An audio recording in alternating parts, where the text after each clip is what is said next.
I think what we've learned is that all too often we can get into a rut. We've done business with the First Nations for 30 years. They've provided services, they joint venture, and then in 5 years later we realize, okay, this isn't working for them. And their revenues are fluctuating huge. In fact, one of the chiefs recently said that their revenue essentially was cut in half through this recent downturn. You can imagine what that means for their First Nation, so that they aren't getting the cash out. And so if we were running the city of Calgary and all of a sudden our revenue cut in half, what do? Like, you have to get rid of services and resources, and you can't provide programs, and you may have to shut down infrastructure. That's what the First Nations are dealing with every single year, is they're up and down and all over the place. So they're trying to provide that fixed and stable revenue. And so we've learned a lot about, maybe we should consider things that are different. I'd say maybe 2 or 3 years ago, we sat down with the VP, Mark Little of Suncor. And at the time, we presented to him that we needed more of opportunities, more, benefits to the nation, long-term partnerships, even looking at a percentage of,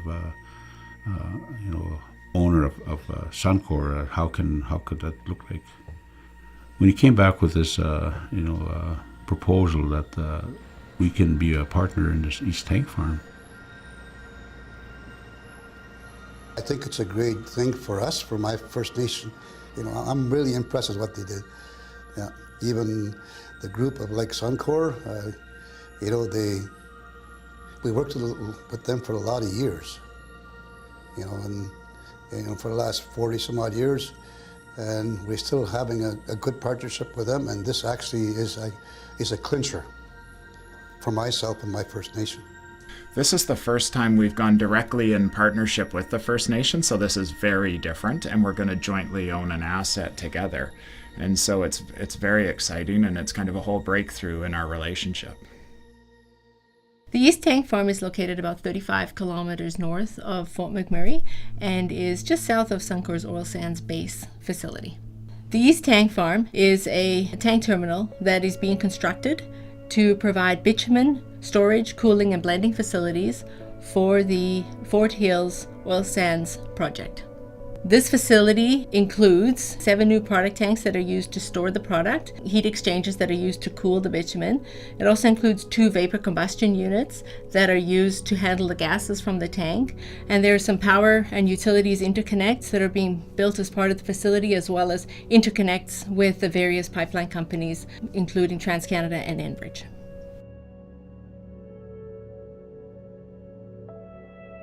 When the bitumen is received at the East Tank Farm, it'll come in at about 100 degrees Celsius, and it is then cooled down to about 40 degrees Celsius, at which point the bitumen is blended with diluent that we receive from the Enbridge Norlite pipeline. The mix of these 2 products makes diluted bitumen, which is then pumped down the Enbridge Wood Buffalo pipeline on the way to market.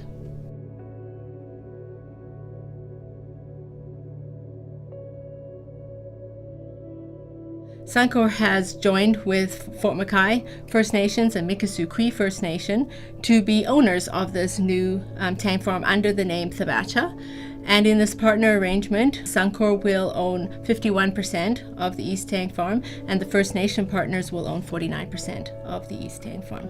We're going to go into a long-term partnership, and we'll work together and own this asset. The initial term is 25 years, and we expect that to extend well beyond and could go as long as 50 years.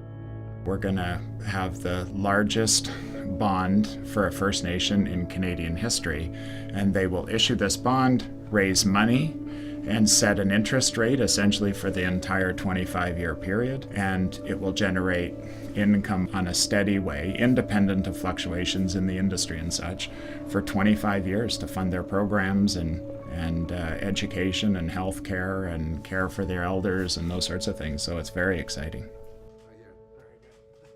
In anything you do, in any relationship you have, trust is number one.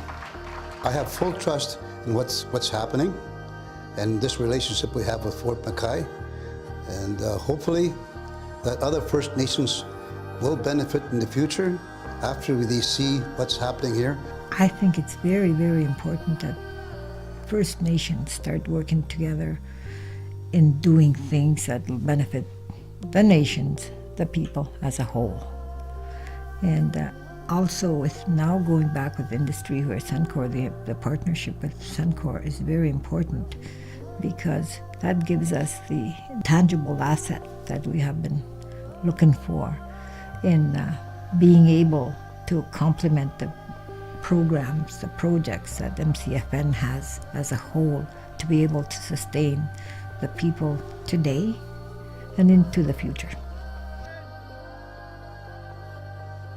There's money that's coming in, will be coming into our nation. That's not. There's no strings attached. It is an opportunity for our people to think outside of the box, kind of thing. This is not a federal dollars we're talking about. This is money that it's going to allow us to be able to make better decisions in the future. So that's probably one of the most important things.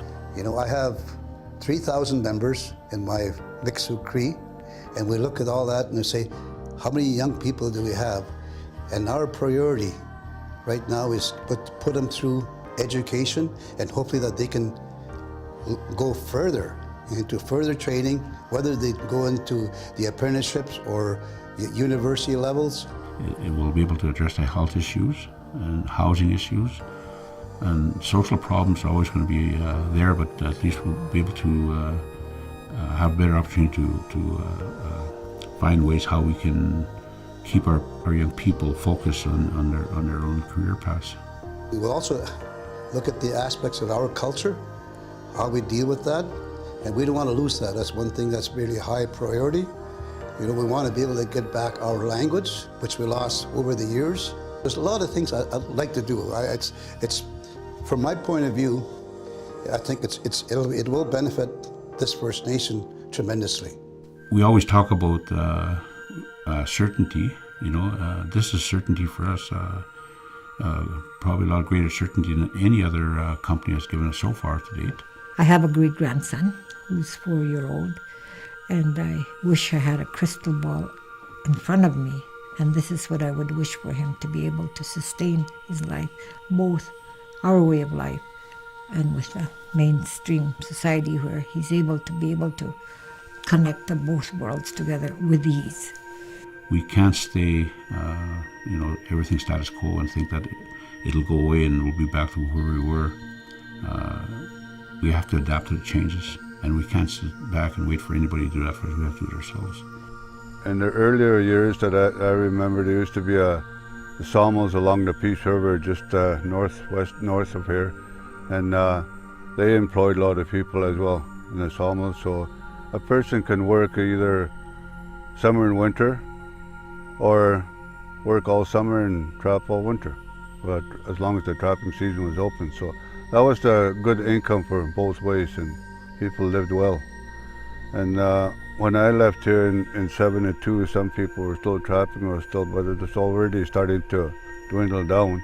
But the land is very important to our people, and as much as they want to be out in the land, but there's no income. You got to have gas. You got to buy everything all the time to get to the land, and if you're not employed or don't have a steady income, it's very hard to get back to your land.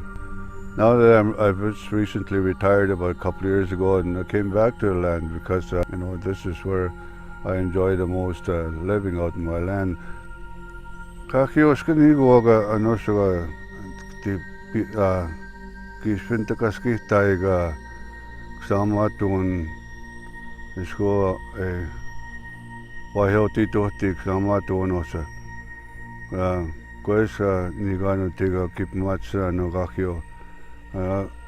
Pogo kanigi wak tawichi ko ogot takaskitai. Our way of life that we've known is no longer, and the future is going to be different. That we have to make changes for our future generations to be able to move forward and live better lives and better opportunities. Right now, I wouldn't say we're stagnant. We have some good professional people too in my First Nation, but we need more.